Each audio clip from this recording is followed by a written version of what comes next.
Merci Madame la Présidente, Madame la rapporteure, collègues.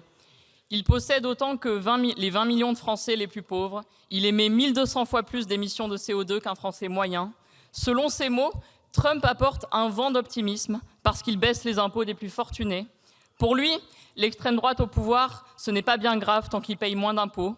Vous l'aurez reconnu, je parle de Bernard Arnault, le symbole de l'indignité des 141 milliardaires français.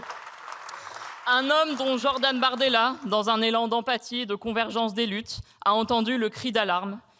Tant il est vrai que Bernard souffre de fins de mois si difficiles qu'il en vient à immatriculer son yacht à 130 millions aux îles Caïmans. Voilà ce qu'est la victoire du néolibéralisme, celle d'avoir forgé une oligarchie dépourvue de sens moral. 37 des 50 familles les plus riches de France apparaissent dans les LuxLeaks.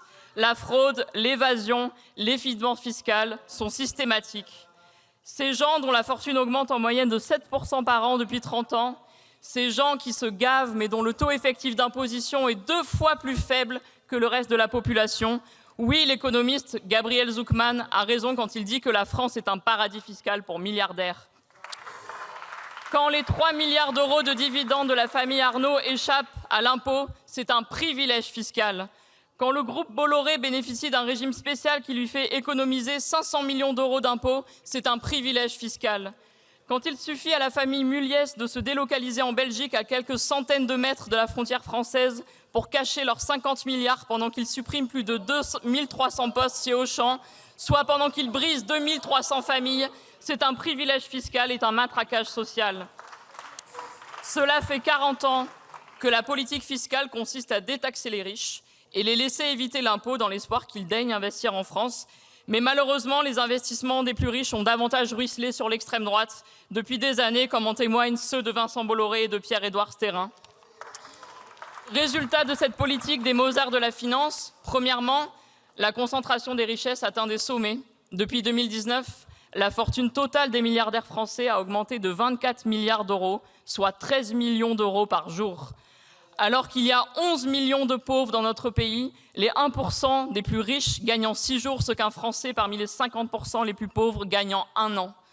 Deuxièmement, l'impôt est devenu dégressif, et pas qu'un peu. Les 378 familles les plus riches de notre pays ne payent que 2% d'impôts sur leurs revenus, 20 fois moins que le reste de la population. Pour le patrimoine, on tombe à 0,5 d'imposition grâce à l'exit fiscal et aux holdings opaques. La proportionnalité de l'impôt, payé en fonction de ses facultés, c'est pourtant un principe inscrit dans la Déclaration des droits de l'homme et du citoyen de 1789. Sans cette justice fiscale, comment nos concitoyens pourraient-ils consentir à leur propre impôt en exonérant les ultra-riches? C'est tout le consentement à l'impôt qui est fragilisé. Tout ça, c'est votre bilan, vous, les partis de gouvernement. C'est votre bilan que les 500 personnes les plus riches en France détiennent des fortunes équivalentes à 42% de notre PIB. C'est le bilan de M. Macron et ses complices que la fortune des 500 familles les plus riches est doublée depuis 2017. La fortune de Rodolphe Sadé, 32 milliards, qui a été multipliée par 5 en seulement 1 an. La fortune de la famille Hermès, 155 milliards, qui a plus que doublé en 5 ans. Celle de la famille Wertheimer, qui détient Chanel, 115 milliards, qui a augmenté 3 fois plus sous Macron qu'en 20 ans auparavant. Ou encore celle de la famille Bettencourt, 100 milliards, qui a augmenté plus sous Macron qu'en 30 ans. La prise de risque pour 80% de ces familles de milliardaires se résume au risque d'être bien nés et d'avoir hérité. Rendons-nous à l'évidence, les ultra-riches ne paieront jamais d'impôts par eux-mêmes. Il faut les contraindre pour qu'ils contribuent à la hauteur de leurs moyens. Alors oui, une garantie minimale d'imposition du patrimoine est un premier pas intelligent. Intelligent parce que tout citoyen qui respecte l'esprit des lois, donc ni M. Mulliez, ni M. Arnault, ni M. Bolloré, paye déjà plus de 2%. Pour les bons citoyens, cette loi sera sans effet. Il faudra néanmoins aller plus loin car cette taxe Zucman ne sécurise la contribution que de 1800 ménages puisqu'elle touche ceux dont le patrimoine dépasse 100 millions. Malgré tout, la concentration des richesses est telle que cette taxe Zucman devrait rapporter à minima 20 milliards de recettes par an. C'est plus de 200 fois le budget annuel pour la jeunesse et les sports. C'est assez d'argent pour rénover 500 000 passoires thermiques. Certes, ça ne règle pas le problème de la concentration excessive des richesses. Notre projet pour les milliardaires, c'est avant tout qu'il n'y en ait plus et que devenir milliardaire ne soit plus un rêve.